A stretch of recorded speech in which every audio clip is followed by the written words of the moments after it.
Have you ever watched any movie that's similar to another movie or copied one from another movie? Probably the answer is yes, and there are numerous movies in the world which are copied from others. So we're listing the top 10 movies that copied other movies. Before we get further, be sure to subscribe to our channel and ring the bell to get notified about our latest videos. Okay, back to it.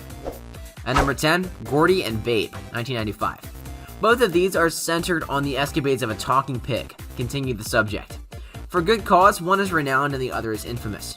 Gordy is a legendarily awful film that was initially released in May of 1995.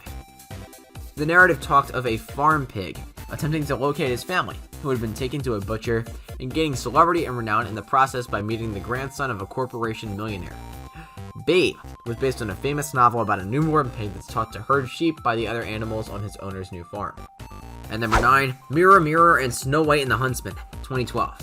Both of these movies, based on the classic Brothers Grimm story, portraying different narratives of the legendary fictitious Princess Snow White and her revolt against an awful queen to restore her family's throne.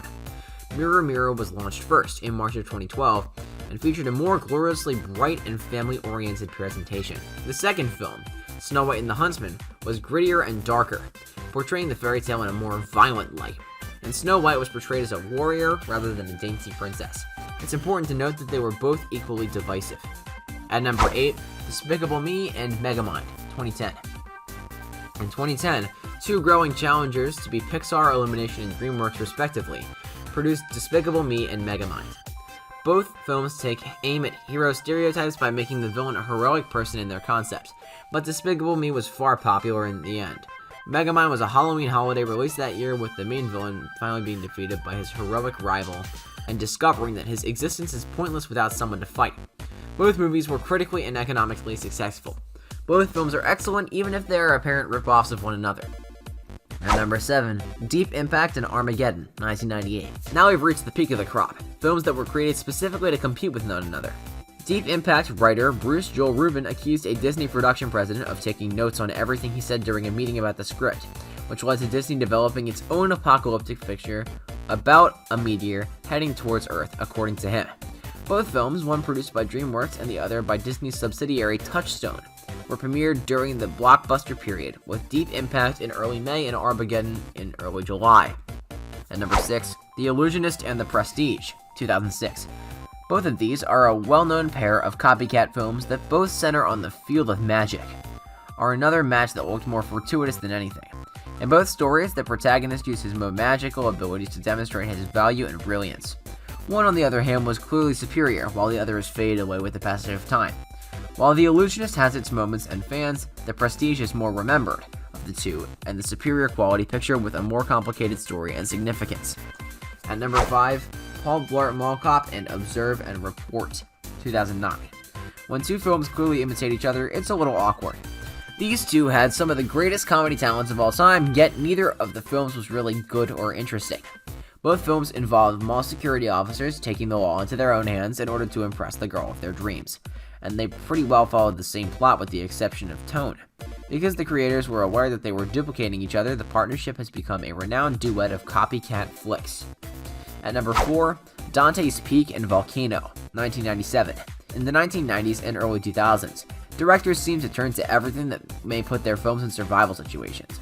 Volcanoes were a source of attraction for whatever reason. And in 1997, two catastrophe films based on the fascinating geological occurrence were released. Both were commercially successful and reviewers appreciated them more. The quality of the real volcanic activity is the difference here. While Volcano was a more effective and adored popcorn thriller, Dante's Peak established the standard of realism in its depiction of the eruption, and is still praised for its scientific accuracy today. At number 3, Olympus Has Fallen and White House Down, 2013. These were the movies that made lists like these a thing of the past. Olympus Has Fallen and White House Down, which were released in March and June respectively of 2013, both dealt with assaults on the White House and a talented officer acting to save the president. While there are claims that one studio stole a concept from the other, it's certain that both films were developed to compete. Millennium Films and Sony battled for casting to complete their films faster and with better actors and actresses. At number 2, Batman vs. Superman, Dawn of Justice, and Captain America Civil War, 2016.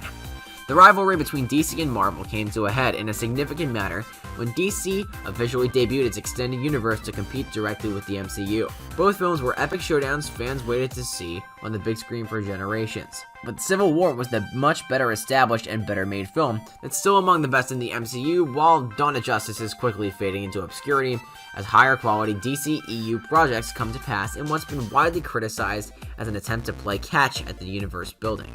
At number 1, Ants and a Bug's Life, 1998. DreamWorks was making the transition to animation with Ants, its first feature-length animated film under development. When Pixar learned that DreamWorks was producing a picture comparable to A Bug's Life, there was backlash, with the higher-ups at Pixar claiming the idea was stolen. In the end, the two films were strikingly different, but yet strikingly similar, following distinct themes of comparable power conflicts, with Ants being considerably darker and more adult-oriented, and A Bug's Life is more family-oriented. Well guys, that was it for this video. What'd you think about it? Let us know in the comments below. If you're new to our channel, be sure to subscribe and ring that notification bell to get notified about our latest videos. Thanks for watching.